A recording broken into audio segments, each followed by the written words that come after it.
परी हवाओं में उड़ रही थी। अचानक तेज हवा आने की वजह से परी का पर मुड़ जाता है और वो तेजी से नीचे गिर जाती है और मदद के लिए जोर से पुकारती है, कोई है यहाँ? अगर है तो मुझे बचा लो, बचाओ, मुझे बचाओ। अरे ये कौन पुकार रहा है? हाँ हाँ, वो परी, मैं तो बिल्कुल भी नहीं जाऊंगा। हाँ हाँ। ऐसे ही दूसरी तरफ जंगल के बीचों बीच रानो चिड़िया रहती थी, जो बहुत ही गरीब थी, और उसकी बेटी गुड़िया भी उसके साथ रहती थी। उसका पति मर चुका होता है और घर में खाने के लिए कुछ भी नहीं होता। रानो चिड़िया की बेटी गुड़िया कहती है, माँ, मुझे बहुत भूख लगी है। माँ, आप कब जाओगी? जंगल से दाना ले आओ मेरे लिए माँ, घर में तो कुछ भी नहीं रह गया।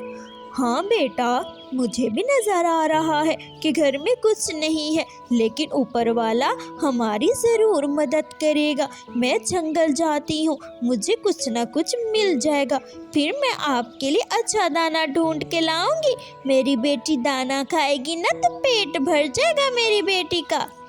ऐसा कह के रानो चिड़िया जंगल की तरफ चल पड़ती है। वो दाना ढूंढ रही होती है, कभी इधर जाती है तो कभी उधर जाती है, और उसे एक जोर सी आवाज़ आती है, बचाओ, बचाओ, अगर कोई है तो मुझे बचाओ, बचाओ, मेरी मदद करो। रानो चिड़िया आवाज़ सुनकर थोड़ा परेशान होती है, फिर आगे चलकर देखती है कि एक सुनहरी परी नीचे घायल होकर पड़ी हुई है और रानो चिड़िया उसकी मदद के लिए जाती है। कौन हो आप? क्या हुआ? आप ठीक तो हैं ना? हाँ, मैं ठीक हूँ, लेकिन मैं हवा में उड़ रही थी, मेरा पर मुड़ गया और मैं नीचे गिर गई। मेरे पंखों में बहुत दर्द हो रहा है, क्या आप मेरी मदद करेंगी? हाँ हाँ, क्यों नहीं, चलो आप मेरे घर चले। मेरा घर छोटा है लेकिन मेरा दिल बहुत बड़ा है। आओ आओ, मैं आपको अपने घर ले चलती हूँ। तुम तो बहुत अच्छी हो, मैंने मदद के लिए बहुत पुकारा लेकिन कोई भी ना आया। मैंने देखा वहाँ पे सामने एक काला कौवा बैठा है, लेकिन उसने मेरी एक बात भी ना सुनी। तुम बहुत अच्छी हो, तुमसे मिलकर मैं बहुत बहुत बहुत मुझे अच्छा लग रहा है। चलो तुम मुझे अपने घर ले चलो, मैं बदले में तुम्हारी खूब मदद करूँगी। ऐसा कह के रानो चिड़िया उस परी को अपने घर ले आती है और उसकी बेटी भूख से मर रही होती है। मम्मा, मम्मा, ये कौन है? ये तो परी आंटी लग रही है।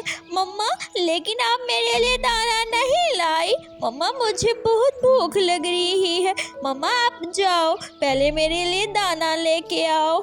रानो परी को घर बिठाकर खुद भागी भागी जंगल की तरफ जाती है और परी वहाँ पर बैठ के सुकून करती है और उस बच्ची से बातें करती है। ऐसे ही रानो चिड़िया को एक पेड़ नजर आता है जो मीठे मीठे अमरूद लगे हुए होते हैं। रानो चिड़िया अमरूद तोड़कर जल्दी अपने घर भागती है। एक अमरूद परी को देती है और दूसरा अमरूद अपनी बेटी को देती है।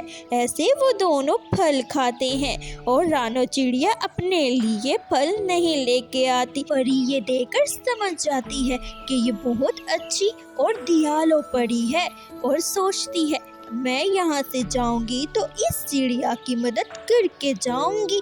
ऐसे ही थोड़ी देर बैठ जाती है और बातें करते हैं और परी का जाने का वक्त हो जाता है। परी चिड़िया से कहती है, अब मैं जा रही हूँ, मैं जाते हुए तुम्हें कुछ देना चाहती हूँ। जैसे ही परी अपनी छड़ी घुमाती है तो खूब सारे फल उसके सामने रखे होते हैं और वो बहुत खुश हो जाती है। वो परी का शुक्रिया करती है और परी चली जाती है। दूसरी तरफ बैठा कालू कौवा ये देख रहा होता है और मन ही मन सोच रहा होता है, अगर ये छड़ी मेरे पास आ जाएगी तो मैं अमीर हो जाऊंगा। ह ह ह। ऐसे ही कालू कौवा परी का रास्ता रोक लेता है और परी को धमकाने और डराने लग जाता है। कालू कौवे के पास एक बहुत बड़ा कुहाड़ा होता है। परी से कहता है, ओ परी, चल ये छड़ी मुझे दे दे, वरना इस कुहाड़े से तुम्हारे 2-2 टुकड़े करके यहीं फेंक के चला जाऊंगा।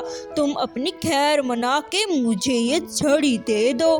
परी तो बहुत शक्तिशाली होती है और उसे परी घुमाकर उसे वहीं का वहीं बकरी बना देती है और कालू कौवा वहीं खड़े होकर बकरी बन जाता है और मैं करता है, मैं, और वो घास की तरफ भागता है और घास